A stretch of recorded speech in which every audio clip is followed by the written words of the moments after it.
পরিমিতিবোধ। পরিমিতিবোধটা আসলে কী? আমাদের জীবনে চলার পথে আমাদের মধ্যে যদি পরিমিতিবোধ না থাকে, তাহলে কিন্তু আমরা অনেক সময় অনেক অঘটন ঘটিয়ে ফেলতে পারি। আসসালামু আলাইকুম, কেমন আছেন আপনারা? আলহামদুলিল্লাহ, আমি ভালো আছি। প্রতিটা মানুষের জীবনে চলার পথে কিন্তু কি করছি না করছি, আমার কতটা কি করা উচিত আর কি করা উচিত না, এটাই হচ্ছে পরিমিতিবোধ। এটাই যখন আমরা হারিয়ে ফেলি না, তখন কিন্তু আমাদের আমরা নিজের একটা সুন্দর অবস্থান থেকে আমরা অনেক নিচে নেমে যাই।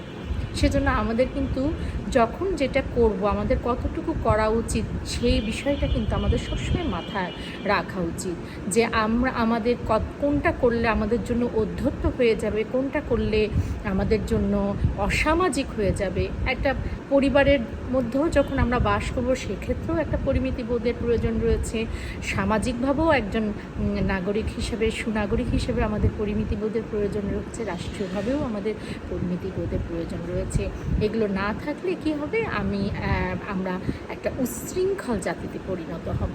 তো আশা রাখবো আমরা সবাই যারা ধরেন বিভিন্ন কন্টেন্টও ক্রিয়েট করছে, তাদের মধ্যেও দেখবেন যে তারা খুব সুন্দর সুন্দর কন্টেন্ট ক্রিয়েট করতে করতে একটা সময় দেখা যাচ্ছে এত উচ্ছৃঙ্খলতা করে ফেলছে যে তারা সেই হৃদয়গ্রাহিতা যেটা পেয়েছিল তারা তাদের অডিয়েন্সের কাছ থেকে, সেই হৃদয়গ্রাহিতাটা তারা হারিয়ে ফেলছে।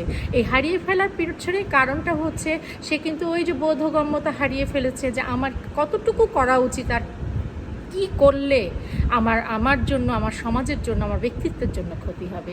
তো নিজের ব্যক্তিত্ব বজায় রেখে যা করবেন, নিজের ব্যক্তিত্ব বজায় রেখে নিজের ব্যক্তিত্বকে কখনো ক্ষুণ্ণ হতে দিবেন না। আর আমরা মুসলিম, এটা কিন্তু আমাদের সর্বসময়ের জন্যই কিন্তু আমাদের মনে রাখতে হবে। আসসালামু আলাইকুম ওয়া রাহমাতুল্লাহি ওয়া বারাকাতুহু।